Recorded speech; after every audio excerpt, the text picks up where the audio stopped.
Hello दोस्तों, आपको सच्ची हॉरर स्टोरी सुनना पसंद है तो हमारे चैनल को अभी सब्सक्राइब करें। धन्यवाद। चलिए शुरू करते हैं आज की स्टोरी। आज हम आपको सब्सक्राइबर्स द्वारा भेजी गई कुछ सच्ची कहानी बताएंगे। मेरा नाम लतिका बानो है। मेरे अब्बू बेकरी चलाते हैं। कुछ ही दिनों में मेरी शादी होने वाली थी, लेकिन तभी अचानक हमारे घर पर एक बड़ी मुसीबत आन पड़ी। दरअसल हमारा घर गैर मालिकाना जगह पर बना हुआ था, तो म्युनिसिपल कॉरपोरेशन की ओर से जगह छोड़ने का नोटिस आ गया। अब्बू ने मेरे मामू से मदद मांगी तो उन्होंने हमारे रहने का इंतजाम नूर मंजिल में करा दिया। अब हम नूर मंजिल में पनाह तो ले लिए, लेकिन हमें उस जगह पर बड़ा भयानक एहसास हो रहा था, जैसे कोई दरिंदा किसी जिंदा इंसान को नोच रहा हो, जैसे कोई मासूम रो रो कर किसी से दया रहम की भीख मांग रहा हो। हमने यह बात अब्बू से कही तो हमें जमकर डांट पड़ी। उस समय हमारे घर के हालात इतने खस्ता हो चुके थे कि दिन रात मेरा पूरा परिवार उसी सोच में डूबा रहता था कि नूर मंजिल से जाना पड़ा तो फिर कहाँ जाएंगे। ना कोई बचत थी, ना कोई जमीन थी। जिसे अपना घर समझा था वह बस अब इतिहास बन चुका था। उस रात बहुत बारिश हुई, बारिश थमी तो बिजली चली गई। हमने सोचा घर की छत पर जाकर खुली हवा में सांस लेते हैं। अम्मी अब्बू तो ऊपर साथ आने से रहे। मेरा छोटा भाई करीम और मैं छत पर जाकर बैठे, ऊपर काफी अंधेरा था। अचानक करीम मुझसे गुस्सा हो गया। मैंने उसकी नाराजगी का कारण पूछा तो वह मुझे जोर से धक्का देकर नीचे भाग गया। उसकी ऐसी गुस्ताख हरकत से मैं चौंक गई। मेरा छोटा भाई कभी ऐसी हरकत नहीं करता था। अब मैं ऊपर वहां अकेली थी। तभी अचानक मेरे कान के पास सरसराहट महसूस हुई। किसी के बेहद पास होने का एहसास हुआ। मैं आज भी उस मनहूस एहसास और तेज बदबूदार गंध को भूली नहीं हूँ। मैं फौरन नीचे चली जाना चाहती थी, लेकिन पीछे मुड़कर देखने की हिम्मत नहीं हो रही थी। एक पल के लिए मुझे ऐसा लगा जैसे मुझे कोई झुला झुला रहा हो। मेरी पीठ से हल्के हल्के धक्के महसूस होने लगे। उस खौफनाक एहसास से मेरी रूह तिलमिला उठी। मैं तुरंत जान लगाकर चीख पड़ी। कुछ ही देर में मेरे अब्बू और अम्मी वहां आ पहुंचे। अब मेरी समझ में आ चुका था कि करीम के साथ भी कुछ ऐसा ही हुआ होगा। मेरा भाई इतना खौफ में था कि वह तो मुझसे नजरें भी नहीं मिला रहा था। जैसे तैसे करके हम सब सोने चले गए। कपड़े बदलने पर मैंने देखा मेरी पीठ पर गहरे घाव के निशान थे। मैंने यह बात किसी से नहीं कही। अब डर के मारे मैं सो भी नहीं पा रही थी। चद्दर सिर पर लगाकर उसी डरावने मंजर के बारे में सोचे जा रही थी। तभी अचानक मुझे वही गंध महसूस हुई। मैंने झटके से चद्दर हटा दी तो मेरा दिल दहल गया। मेरे बेड के आसपास छोटे छोटे बच्चे दिखने लगे। उन सब के चेहरे पर सूखे हुए खून के धब्बे और मार के काले निशान दिख रहे थे। बच्चे कभी मेरी ओर देखते तो कभी खिड़की की ओर इशारा करते। एक पल के लिए मेरे डर ने उत्सुकता का रूप ले लिया। मैं उस वक्त कुछ भी बोलने की हालत में नहीं थी। मैं बस रोते हुए इशारे से पूछे जा रही थी कि वह सब मेरे पास क्यों आए हैं। कुछ देर यही खौफनाक मंजर बना रहा। मेरी रोने की आवाज सुनकर मेरी अम्मी जाग गई। उसने मेरे कंधे झंझोड़कर मुझे उस अवस्था से बाहर किया। अम्मी ने मेरी बात इस बार गौर से सुनी। उनको पता था कि उनकी बच्ची फिजूल में कभी ऐसा नाटक नहीं करेगी। अगले ही दिन अब्बा घर का सोना गहने गिरवी रखकर पैसा उठा लाए।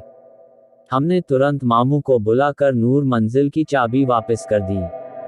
अब हम किराए के मकान में रहते हैं। कुछ ही दिनों में घर का लोन मिलने वाला है। मकान नया बन जाएगा, लेकिन नूर मंजिल की खौफनाक याद सदा के लिए मेरे जहन में रहेगी। वैसे नूर मंजिल के बारे में उड़ती उड़ती खबर मिली है कि वहां पर एक यतीमखाना हुआ करता था, और वहां रहने वाले बच्चों के साथ उन्हीं के रखवाले ने बहुत जुल्म किए थे। इसीलिए उन सब की आत्माएं वहां सालों से भटक रही हैं। खैर, अब मकान मामू का है। मैं बिल्कुल नहीं चाहती कि उनके मकान की बदनामी हो, लेकिन अगर यह सब सच है तो बस दिल से दुआ है कि उन मासूम बच्चों की रूह को जन्नत नसीब हो जाए और उस दरिंदे को सदा के लिए दोज़ख मिले। दूसरी कहानी। मेरा नाम एकता है और मैं एक आर्ट स्टूडेंट हूँ। पिताजी एक सरकारी अफसर होने की वजह से हमें बार बार शहर बदलना होता था। देहरादून में अच्छा कॉलेज मिलते ही मैंने वहाँ एडमिशन ले लिया। क्लास में पहले ही दिन मेरी मुलाकात रेशु से हुई। वह दिखने में सुंदर और स्वभाव से बड़ी चंचल थी। उसे पैसे खर्च करने और घूमने फिरने का बड़ा शौक था। अपनी इसी आदत के कारण रेशु एक दिन रूह कपकपा देने वाली मुसीबत में फंस गई। एक दोस्त होने के नाते मैंने उसे बार बार समझाया, लेकिन मेरी हर कोशिश नाकाम रही।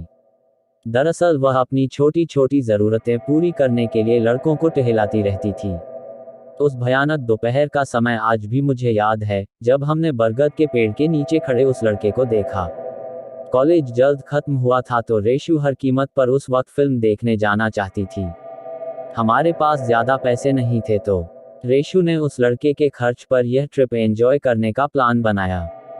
मैं इस तरह की ओछी हरकत के लिए बिल्कुल सहमत नहीं थी। फिर भी पता नहीं क्यों मैं उस वक्त खुद को रोक ना सकी। थोड़ी ही देर में वह लड़का हम दोनों को फिल्म ले जाने के लिए तैयार हो गया। पता नहीं क्यों मेरा दिल बुरी तरह घबरा रहा था। उस लड़के की आंखों में गहरी उदासीनता थी और साथ चलते अजीब गंध महसूस हो रही थी। हम तीनों चलते चलते सिनेमाघर के पास जा पहुंचे तो अचानक वह लड़का झाड़ियों के पास रुक गया।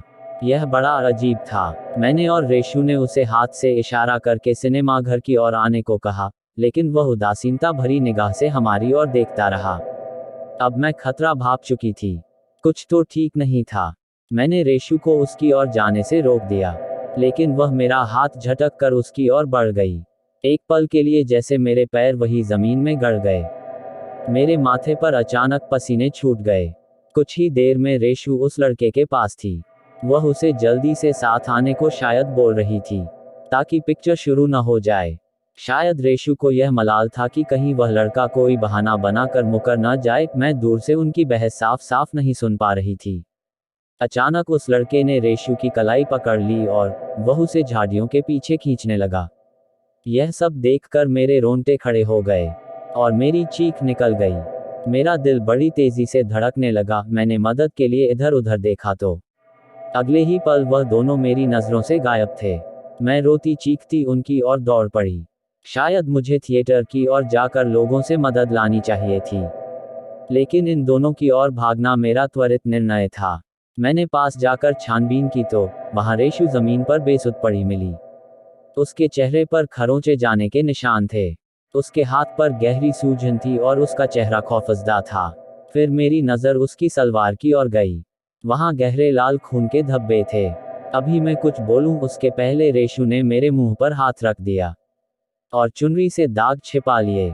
उसने मुझे कहा कि सहारा देकर घर तक पहुंचा दो और बाकी सब भूल जाओ। मैंने रास्ते में बार बार उसे पूछा कि उस एक पल में यह सब कैसे हुआ, वह लड़का कैसे गायब हुआ, उसने क्या किया, लेकिन वह कुछ नहीं बोली।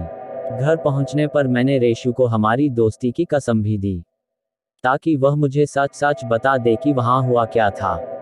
लेकिन आंसू भरी निगाहों से वह सिर्फ इतना बोली कि अगर तू अपनी इस दोस्त को जिंदा देखना चाहती है तो इस हादसे के बारे में मुझसे कुछ भी नहीं पूछोगी। इस घटना के बाद वह पूरी तरह से बदल गई। उसने हंसना मुस्कुराना जैसे छोड़ ही दिया। उसका कॉलेज भी छूट गया। उन चंद मिनटों में घटित हुए उस हादसे में मेरी दोस्त पर क्या गुजरी होगी यह तो वही बता सकती है। आज भी मैं देर रात में खौफ से जाग जाती हूँ और सोचती हूँ कि काश उस मनहूस दिन को मैं अपनी और रेशु की जिंदगी से निकाल सकती।